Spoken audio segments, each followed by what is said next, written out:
My name is Gowecki. I grew up around Temperance, Michigan here, and I graduated high school in 1992, and I went in the Marine Corps in 1994. And I got out in 1998. When I got out, I had a really rough time. A lot of drugs, a lot of alcohol, and I ended up just going the wrong direction. I would just get angry at just any little thing. I mean, that could be anything, you know, and it got to a point in road rage, and it just got really dangerous. And when I came here, everybody's so welcoming. They've been where I've been. They're feeling the same things I feel. We're kind of in the same boat with everybody. It does help having veterans involved. What it's done for me, it seems like it's making me be able to talk to people easier in a calm way more. I don't get angry as much. My name is Paxton, and I am the Director of Little Blessings Veteran Community Outreach. We are housed out of Duke Petting Farm in Temperance, Michigan. I served 25 years in the Air Force. I was stationed at the 1/8th Fighter Wing here in Toledo, Ohio. I've deployed all over the world, and I do have one deployment to Iraq. Little Blessings as a nonprofit has different components to it. We have an equine warrior empowerment component. We have a warrior wellness. We have war community, and then we provide a warrior spotlight. It is a podcast with resources. Our program as a whole in this farm offers veterans a safe place to be. They want to be in an environment where they're not being judged. They come from a world where a lot of them have to watch their backs. A lot of them have had sexual trauma, combat trauma. Veterans, the ones that we've been in contact with here, do not engage well in the civilian sector because they feel like the civilians don't understand them, which is partially true, and we don't understand them. The veteran-to-veteran connection is critical because we can speak the same language. With our equine empowerment program, we are EGALA certified, and that is a globally known certification in the equine world. And that means that we do our equine assisted with licensed mental health.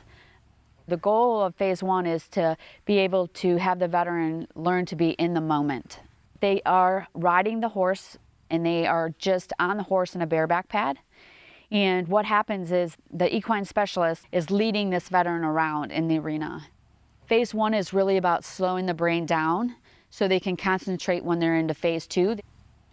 The question in regards to why horses.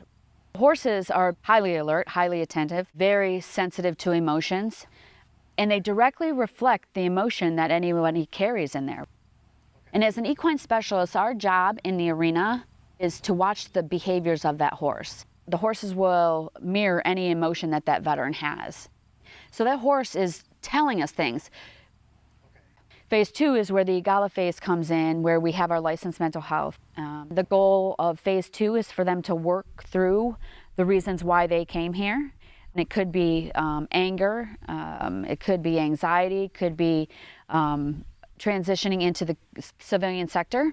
There's one of many exercises that we can do, but one is we would ask the veteran to build or create their alleyway of what anxiety looks like. What is creating their anxiety? They can use things like cones, hula hoops, jumps, barrels, anything that's in the arena they can use to build that. And then as they build that, they describe what makes up this space, what makes up their fears, what makes up their anxiety. And then the goal for them is to be able to get that horse through these fears and anxieties. The horses will mirror any emotion that that veteran has. And as the weeks progress, that veteran realizes that they are that horse. It's pretty profound when they realize that because they're able to see what they look like in those angered stages or with that high anxiety.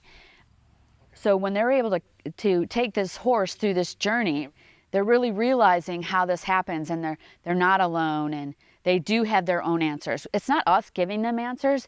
They are coming up with their own solutions, how to get around that barrier, how to get over that hurdle. It's pretty powerful. Phase 3 is an EMDR component. It's an eye movement desensitization reprocessing. It is an eye-based trauma therapy. It is known within the VA world and is recognized in the VA world. Phase 4 is about pressure. We have a lot of pressure when we go into civilian employment.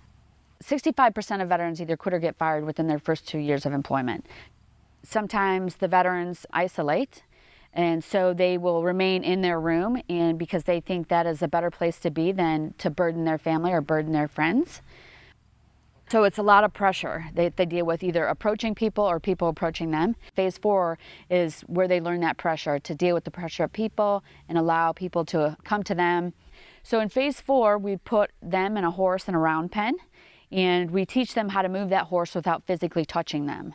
And so the more pressure you apply to them, the faster the horse moves and more assertive the horse is as they're experiencing the elevated heart rate and that emotion all at the same time. And so they're seeing it unfold, what that pressure looks like. In phase 5, it is a give back phase. Then they have to give us back community service. They have to give Little Blessings 5 hours, and then they have to submerge themselves within the community. So we already established these relationships.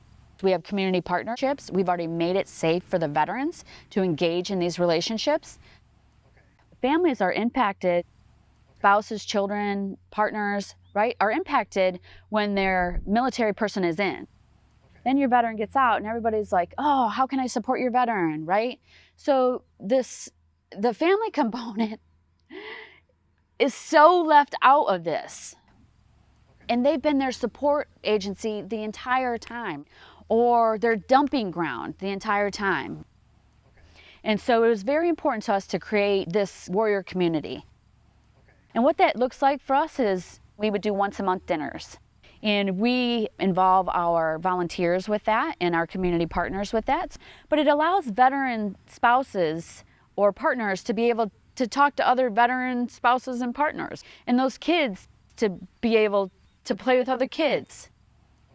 And for those veterans who were sitting home before they got connected with our program, isolated, they now could go home and talk as a family and go, man, it is so great to know that we're not alone. And so it's really created this community part.